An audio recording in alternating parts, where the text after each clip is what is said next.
Hello गाईस, तर आता आम्ही कढीपत्ता आणायला चाललो आहे खाली, कारण की आमची परिस्थिती गंभीर आहे. तर आता तुम्हाला आमच्या कढीपत्तीचं झाड दाखवतो. तर पाऊसही पडून आला, तुम्ही बघू शकता. इकडे आम्ही खिचडी बनवत आहे. थांबा तुम्हाला दाखवून देतो कढीपत्त्याचं झाड कुठे आहे. तर हे बघू शकता झाड कढीपत्त्याचं, आणि इकडे खूप पाऊस पडत आहे. हे बघा पाणी दिसून आलं का तुम्हाला. तर आम्ही कढीपत्ता तोडलेला आहे. तर आता आम्ही वर चाललो. तर तुम्ही व्लॉग एन्जॉय करा. पहिल्यांदा चॅनलवर आले तर काहीच नका करू, कारण की आम्ही ब्लॉग एंटरटेनमेंटसाठी टाकत असतो. ते आता आम्ही आमच्या रूमवर आलेलो आहे. हा हे बघू शकता. Thank you bye. तर आता दुसऱ्या रूमचा टूर देऊन देतो.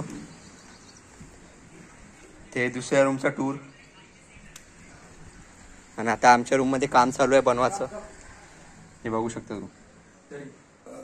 कांदा टमाटर कापून ठेवले. आणि खूप खूप कर्जात गेलेली माणसं आहे ते. त्यात मी पण आहे एक. आणि याला पण धरून घ्या तुम्ही. तर चला आता आम्ही फोडणीची खिचडी बनवणार आहे. तर आजचा ब्लॉग इथंच बंद करून देतो. Bye bye.